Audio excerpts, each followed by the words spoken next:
This is Nan McKay, and I would like to introduce you today to Leslie Polizzotto. She is the co-founder and owner of the Doughnut Project, a handcrafted donut shop in New York City that takes its inspiration from food and cocktails for their donut flavors.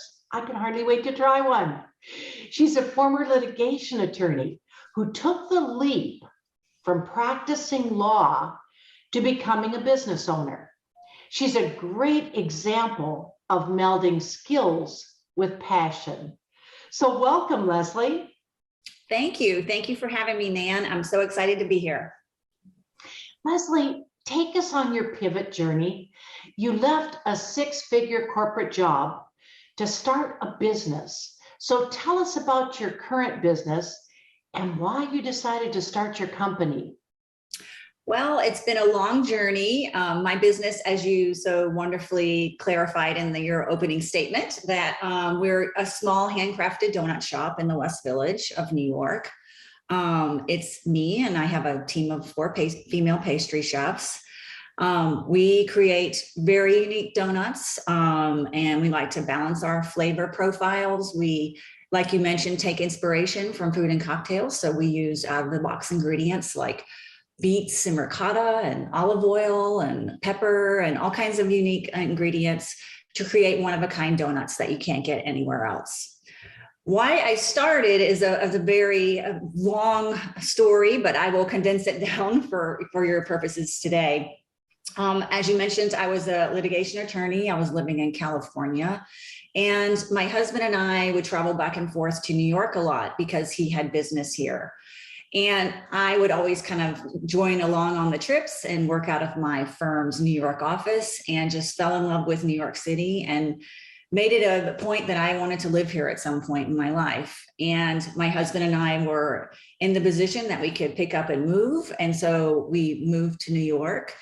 But during our many journeys back and forth to New York, I was a huge foodie. I love going out to eat and dining. I've always been really inspired by food competition shows and cooking shows. I just love them. Even though I'm not really a home cook, I just enjoyed the whole atmosphere of going out to lunch or to dinner.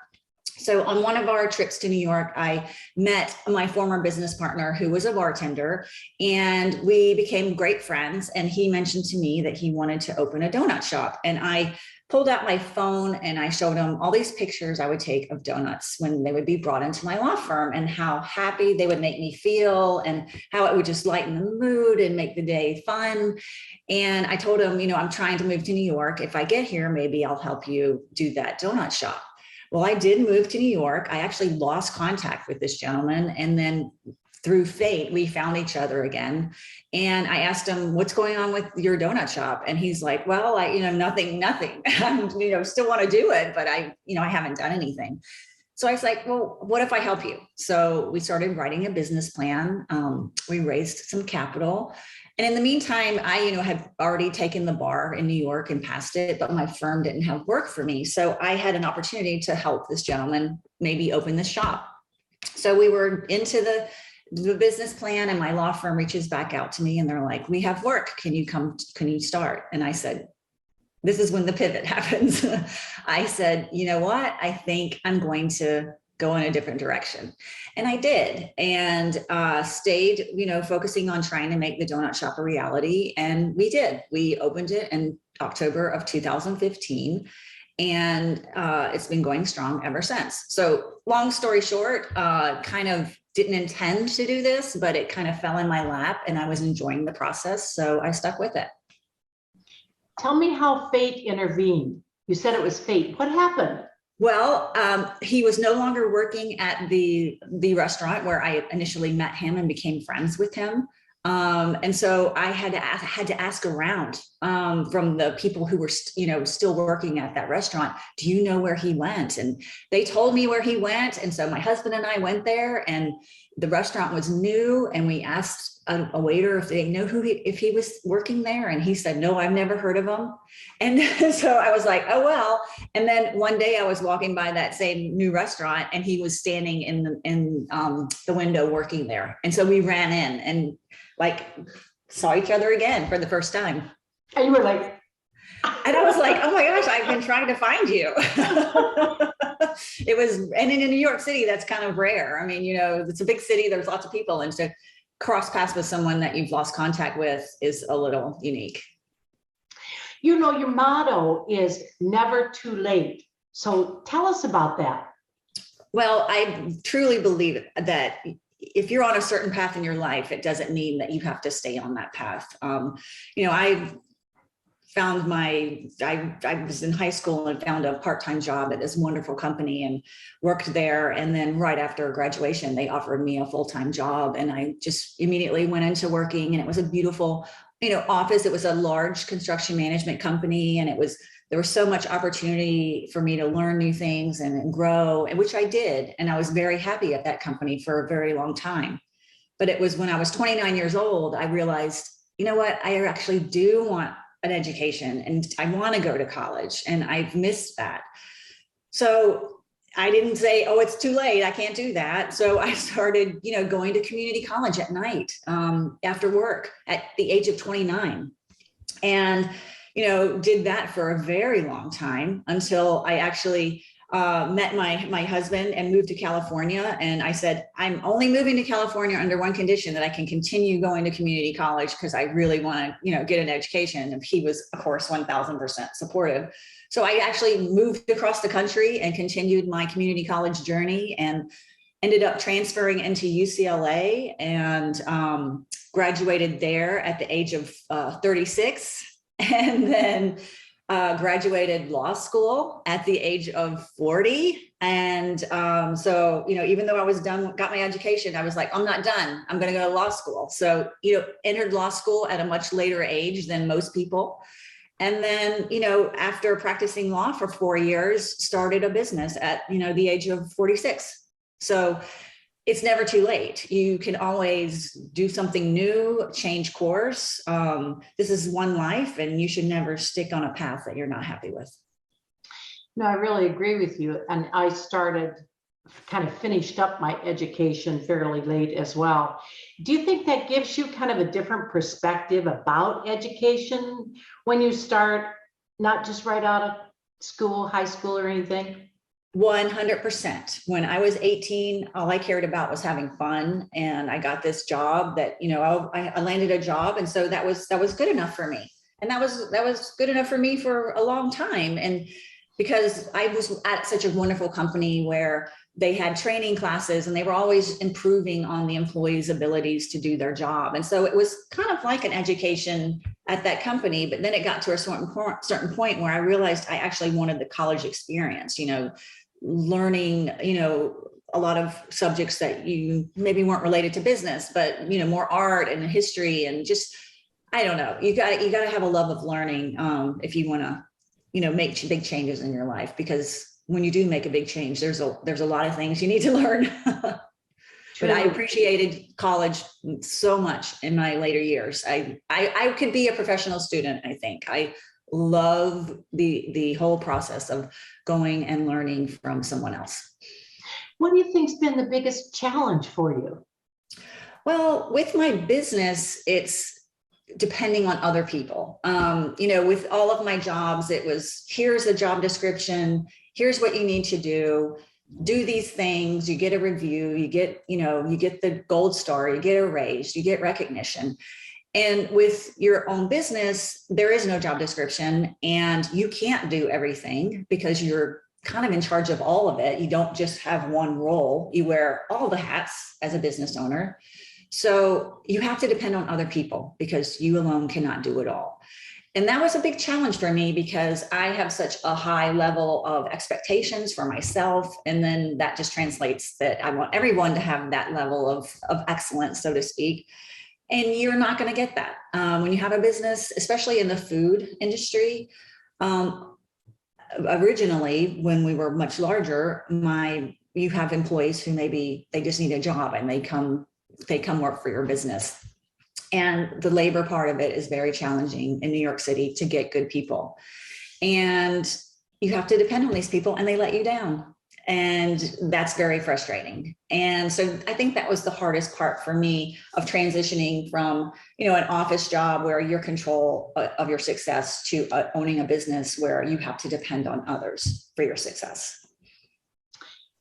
I agree with you. I think it is harder to do. And it's kind of like a whole new skill has to open up on managing people. If you haven't done it before and you've just relied on yourself, you kind of have the same expectations of them in the beginning as you do of yourself. And then it's true. It isn't necessarily true. Yeah. And no one's going to care about your business as much as you do. And you learn that pretty quick. And that's, hard to handle sometimes. But, which we'll talk about soon, my team is a lot smaller now and I have a much better group of people with me. And it does make it easier, doesn't it? When your group is smaller. Yes. And they all buy in and they're there for a while. Makes it more fun, doesn't it? Yes, it does. It makes the overall business more successful when you have that right team in place. Now we have a business where we have when I started it, there were, 25, 30 people, and now there's over 2,000. And it's that I don't think on the day-to-day management, I would like that anymore. No, that's too many people, because then you would have to have so many layers of people between you and the actual employee to manage. And I like working with my team and it being a small team, close knit. Yeah. In a big city like New York, how do you get noticed? I mean, you've been on a lot of interviews and you've had a lot of publicity. How do you do it? Are you just really good at marketing or what? Well, it's funny because I have not spent one penny on marketing or advertising ever. That's one little tidbit I can tell you, and that's very unusual. But in New York specifically, there is a tremendous competition for eyeballs and for that treat, money. There is ice cream, there is cookies, there's cookie dough, there's a bakery on every corner. And so to be a donut shop, you really have to stand out. And we do that by being very unique and creative and offering really great donuts. Our donuts, if we just sold chocolate donuts with sprinkles on them, we would not survive, because you can get those on a street cart for $2. We get noticed because of our unique flavors. We use very good, high quality ingredients. We are super creative. And most importantly, we do a lot of collaborations, and every weekend we have 1 or 2 weekend specials that are available for 3 days only, and then they go away forever.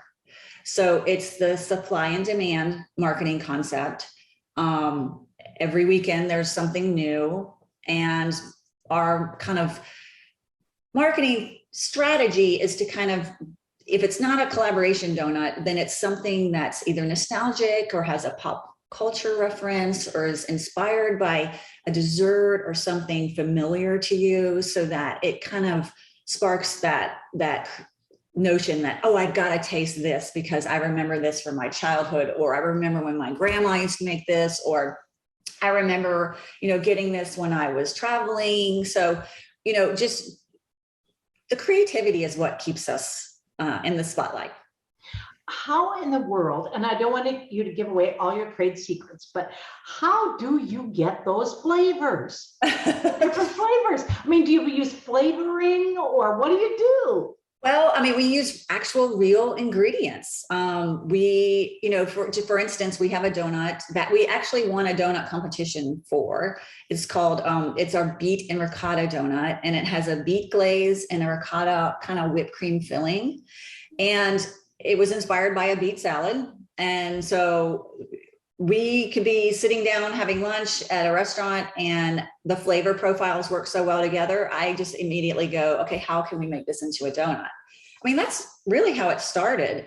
And then now I also just do a lot of research into, if I get like a collaboration with an Irish whiskey, I immediately Google, Irish desserts or, desserts with whiskey, and just see what flavors and types of creams and fillings and toppings that we could make, and then just turn it into a donut. I mean, it's just really anything can be turned into a donut if you're creative. And that's kind of the process I take.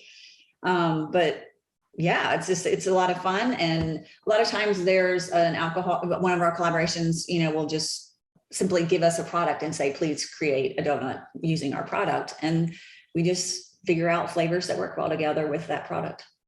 Well, that makes me think of another question I had. Tell us about your collaboration with local, national, and international brands. It sounds like that is one of the keys to it. Any others? Yeah, it's definitely a starting point. It originally started with alcohol brands because, like we've discussed, we take inspiration from food and cocktails. So we've always had at least one donut on the menu that had alcohol in it, whether it was typically whiskey, because that goes really well in desserts. And the flavor stands out in a glaze or in a filling, whereas some other like wine doesn't really translate that well into, because it just gets masked by the sugar. So we kind of got known for doing those donuts with alcohol in them. And so alcohol brands just started reaching out to us saying, hey, could you create a donut for us? And it just naturally kind of started to grow that way out of the alcohol brands. But then it turned into more, food brands and food item brands reaching out saying, we want to launch a new product, and can you create a donut using this product? And because our social media was growing so much, we, had a lot of eyeballs looking at what we were doing. And so these brands were coming to us to kind of promote their brand. But we work with small brands. I work with local cheese shops, restaurants to create a donut inspired by a dessert they have on the menu. And then we also work with huge brands. Like we'll work with Hormel or Skippy or In the Raw Sugar or Haichu, a Japanese candy that's here in the United States now. We work with all these huge brands, and what we do with them is they give us the product and we create a donut using it, and it becomes one of our weekend specials. And then they'll also do, they have these huge PR teams where they promote the new donut. So they'll make custom boxes, or we'll send donuts out to media or influencers to promote the donut. And so it just kind of grows on itself. It's not just me promoting it, but it's all of these other media companies and influencers that have the donuts, taste them, and talk about it on their social feeds as well. That is a very brilliant key. Yes, it's a lot of people talking about that 3-day special, and it just brings a lot of awareness. And that's one of the keys to me never spending any money on marketing, because I work with these brands that have the PR teams that provide the extra push of the special. What a great idea. And I am going to have to start thinking about more whiskey recipes for dessert. Yes, they go very well. Whiskey and caramel. Oh, it's just amazing. Good idea. Yeah, they're all delicious. Let's hear a bit about your pastry chefs. Like, where do you find them and what do you expect from them?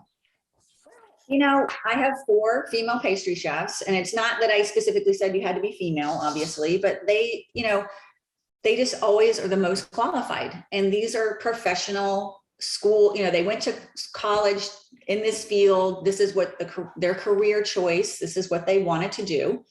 2 have been with me since the pandemic. And then the other 2 I have hired since the pandemic, since we've started to grow. And I found them through Indeed.com, which is, just not specific to food, but it's a job posting website.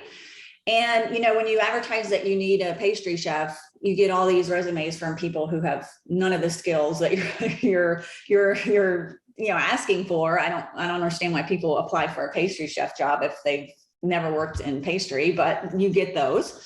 And then you do get some gems. You get some people who, may be unsatisfied with where they're working and are looking to make a move. And that's how I've hired my other two pastry chefs. But, Jessica Bone is my head pastry chef, and she came to me from Bouchon. So she worked for a very recognized restaurant run by a very famous chef. And so, she was a great addition to my team, and I work very closely with her on all of our weekend specials that we create.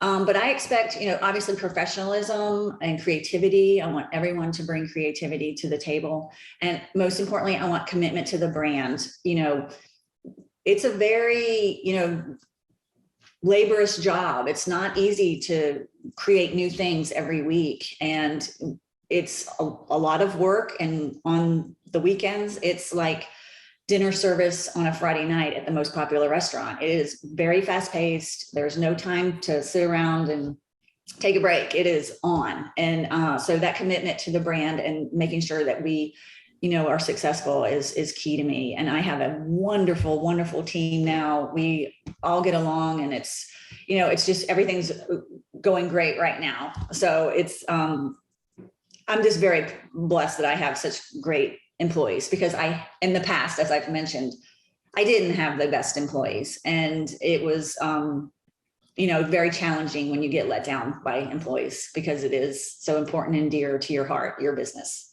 Well, it sounds like you're constantly balancing serving your customers over here as they're coming in, and then over here, trying to find new creative ways and new creative donuts that you can put out.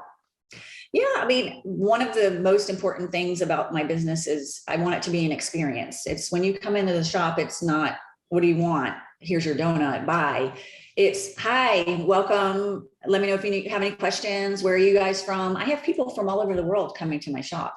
We're a destination, and, I have people come into my shop from England, Australia, Japan, China, Scotland daily. Like, they follow us on Instagram, and they are in New York, and they're coming to my shop. So it's getting to know the locals, and then it's also asking questions and engaging people who have traveled far just to come to your shop. So it's a balance of hospitality, offering great product that is creative and ever changing, and then, managing the team and making sure that everything's running on all cylinders. It sounds like you started your business maybe a couple of years before the pandemic hit. Now, how did the pandemic affect what you're doing, your business? Oh, this is going to sound crazy, but the pandemic saved my business. I don't think I would still be in business if the pandemic had not happened. And this is crazy, but I'll explain why. Before the pandemic, I had 2 locations, and I had a business partner that was still part of my team. And we had 25 employees. We had 2 shops. We made everything in the shop the original shop, which is still there. And we would drive the donuts in a van up in the middle of Manhattan 3 times a day to the other location, which was just a retail storefront. I had 25 employees. We were open 7 days a week, 9 hours a day in each shop. I was tremendously in debt and made absolutely no money, not a penny. So the pandemic hits. I immediately closed my second location because majority of the customers there were tourists and office workers, which were non-existent for almost 2 years. And it was an extremely expensive rent for a tiny space. I immediately ended that lease. I had to lay off all the employees except for one. And my former business partner and I, and the one head pastry chef and myself, maintained operations in my current location for 5 days a week, 25 hours a day. My business partner ended up leaving and going back home to Seattle, where his family was from. He couldn't stay here much longer because his family had already moved back during the pandemic.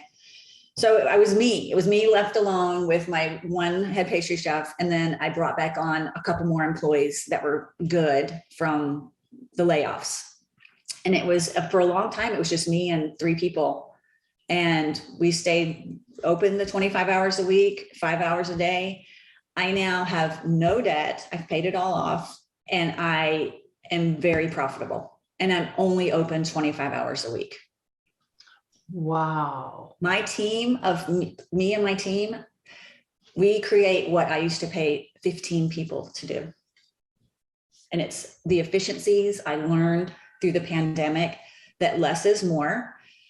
My business is such that it is very niche and unique. I don't need to be open every day. I don't need to be open 10 hours a day. I don't need to do wholesale. I don't need to be everywhere. I just keep it very small, very boutique, and it works. And I've never been better off. Isn't that interesting?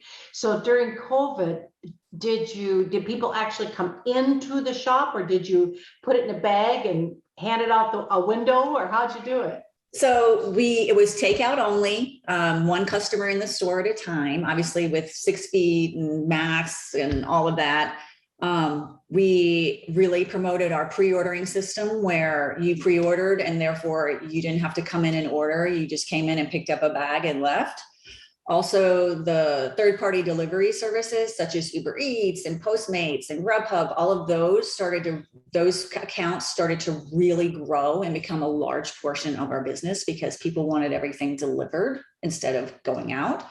So there were, different revenue streams started to happen, which still exist. It's walk-ins, pre-orders, and third-party delivery apps. Those are still my 3 channels, and they are still all doing very well. The walk-in takeout obviously has grown since, you can come in the store now, and there have been restrictions lifted that people can actually come in. So that revenue stream has grown, but my pre-ordering and the third-party delivery apps have still grown.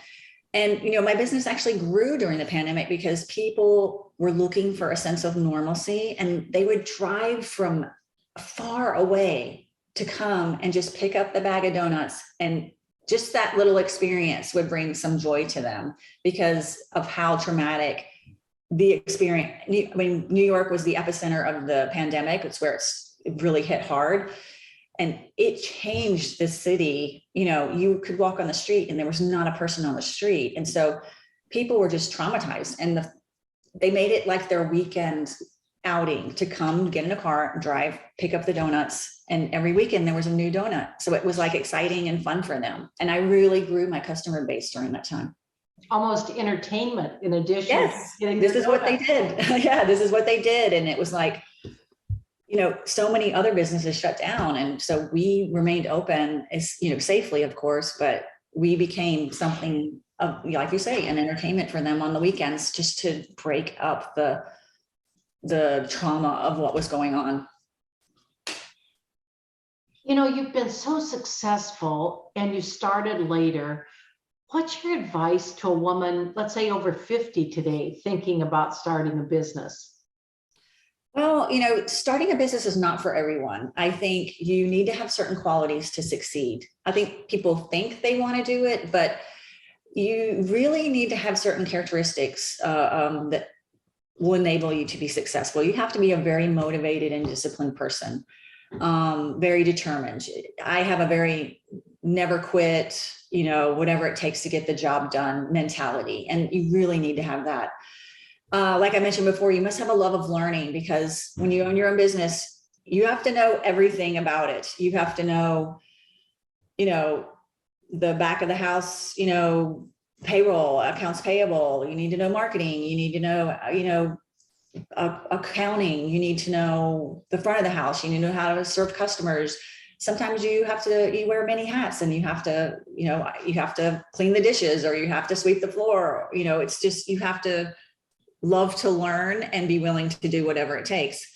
And I think you need to be a goal setter and a planner. It doesn't happen overnight. I planned this business at least 1.5 years before we opened the doors. And so it's not something that can happen overnight. Granted, if you started a business where it was just you and it was an online business, that would be a whole different business model. But for me, starting a food business in New York City, it's a huge journey. And lastly, I think you have to be competitive. I'm very competitive, not with just others, but with myself. And I just never give up. And I just feel like these characteristics keep me going. And, you know, if you like a 9 to 5 and you like to leave the office and go home and not think about your job again, then this isn't for you, because it's every day and you're always thinking about your business, even if you're on vacation, even if you're, you know, at dinner, even if, like today, for me, my shop is closed, but I'm still focused on my business and talking to you. It's an everyday thing. And so those are, I think my advice is make sure you have the right characteristics and personality, because it takes a lot. It does. I even sometimes dream about it. Yeah, I know. I mean, you're a perfect example. I mean, you could probably agree with me. It's not for the faint of heart. It's not for the person who, you know, would rather be, if you love gardening and you'd rather be gardening, then make your business gardening. You know, you have to really love what you're going to do, because it does become integrated into your life and it's an everyday thing. Also, I think, you know, if you're thinking of a bigger business, you should partner with people who have skills that you do not. Not everybody has the same background, and a lot, if you partner with someone who comes from a different industry or a different skill set, it makes for a more well-rounded team. And then also, I think another advice I would give is to make sure you have the support of a spouse or a friend or a family member, because it is very challenging, and it is nice to bounce ideas off of, to vent to have someone to kind of consult with, because it's challenging. And so to have that support from a family or a spouse or someone that you can rely on to talk you off the ledge is nice. So those are my advice. I think if you have to fight with your partner or fight with somebody about it in addition to it, you know, or constantly defend it. Yes. No. Yeah. I mean, if they aren't supportive of you making that change, like my husband actually encouraged me to do this. I was like, are you sure? Because I was giving up this law firm job and I had worked so hard to get. I'd taken 2 different bars, California and New York. I mean, like, that's a huge commitment that I took to then just do something different. But he owns his own business and he thought I would be really good at it. And I think he was right. I think I have the kind of the skill set, the mindset to run the business. And I've got it to a place where I'm really happy with the business. So yeah. I can tell by what you say, you are definitely right. Thank you. You know, social media is really a challenge. You've mentioned it, but it's a challenge for many startup entrepreneurs. Any advice in that area? Well, my business would not have survived without Instagram. Instagram is the social media platform of choice for my brand because it's such a visual product. Food, fashion, design, all of those industries are very fit for Instagram because it is a visual platform. But it is all about content. You have to be continuously creating content. You cannot post the same picture every day. I can't just post a plain glazed donut on my feed every day. That would not work. So having new and exciting content to consistently post about your brand is crucial. For me, my collaborations and weekend specials, they're new every week. So I always have something new to post about, to talk about, to share with my customers.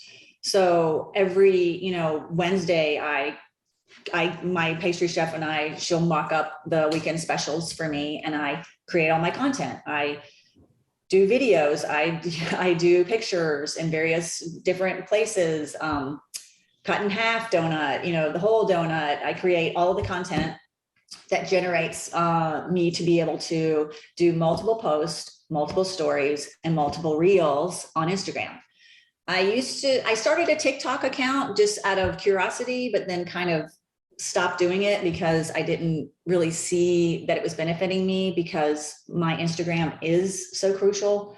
I post every Wednesday about what the specials are going to be, and it immediately starts driving in pre-orders. So I could see the actual benefit of it. Whereas TikTok, I was like, oh, I don't know. But TikTok is becoming a huge, huge thing. And I've actually been working with NYU marketing classes a lot. I do lectures and talk about my business and what I do with my marketing.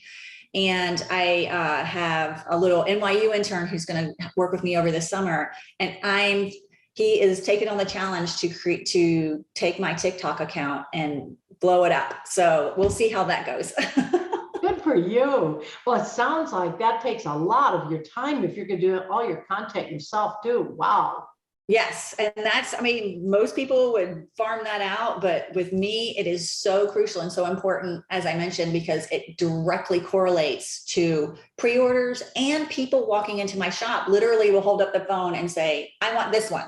I want this one. Do you have this one?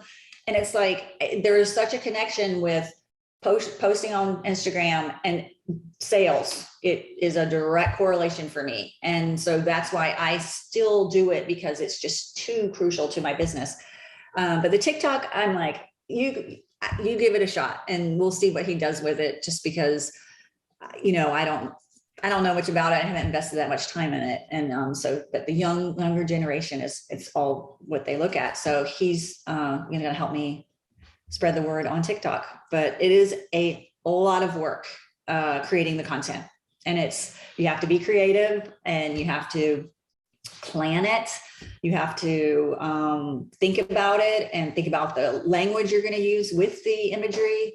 So it's a lot of work.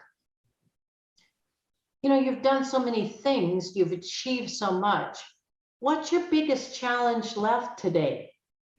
Well, obviously I want to grow my business, but I want to grow it smartly. As I mentioned before the pandemic, I was like, oh, we need to have a second location. And, oh, we need more employees. And that turned out to be false. New York is a big city, but it's actually really small. And I don't need to have a second footprint in Manhattan, because people come to me. We're a destination. They can easily come to the West Village and get the product. I have people all the time come to my shop and say, oh, I used to go to your Uptown location. Well, now I don't pay that $10,000 a month in rent, and they still come to me. So it's, rent's expensive, labor's expensive. So you have to minimize the expenses. And, I've done that, and people still come to me. But my biggest challenge is, okay, so if I can't grow in New York really that much, how am I going to grow? So I've always wanted to take my model, the number of days a week, the number of hours a week, the number of employees, exact what I have here, and pick it up and take it to a few select cities throughout the United States. So that's my goal that I've been working on over the past couple of months, is to take the brand elsewhere. Not that it's on every street corner, but to have a few more out there in the United States. What do you do to maintain your work-life balance? Well, I mean, that's a loaded question, because as I've mentioned, once you own your own business, it kind of becomes integrated into your life. And so it's a daily thing. And again, that's why you really need to like what your business is, because otherwise you're not going to be happy every day. And 9-to-5ers maybe not like their job Monday through Friday, but they have their weekends. As a business owner, it's an everyday thing. So you really have to like it. But I work out a lot. I take care of myself. I work out a lot. I get regular facials. I get manicures and pedicures. I go out to lunch and dinner with a friend or my husband. So I don't just only work on my brand. I actually take time for myself. If I want to sit down and watch a TV show on Netflix, I do it. I don't feel negative or guilty that I'm taking time to relax. So it's basically just making sure that you take care of yourself mentally and physically, and then enjoying what your business is, because it is an everyday thing. Well, you'd have to do some workout, tasting donuts all day. I do. People, they always say, oh, you obviously don't eat your donuts. I'm like, yes, I do. I have to taste all of them. I'm not going to just sell a donut that I haven't tasted to make sure it tastes right. So I do eat a lot of donuts, but I really do work out a lot. I do an online, I have an online trainer that it's through Zoom, and it's interactive. It's not like I'm just taking a taped class where you can kind of cheat and not do anything. It's like you're in a live class. So I do that. And like I said, I love getting facials and going to the nail salon and, just those things like that, I think are key to, I get my hair done. It's like you have to take care of yourself and make time for that. And I do. And so that's kind of how I balance things, is taking care of myself and then just loving my brand so that it's not a horrible thing to work on it all the time. What do you like best about your new lifestyle? Well, I love the control I have over my schedule, and how I can impact my business and make it successful.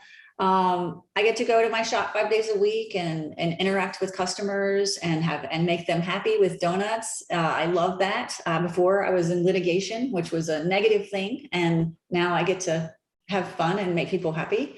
The connections I make with local customers and getting to know people is very, very rewarding. I could never go back to sitting in an office for 10 hours a day.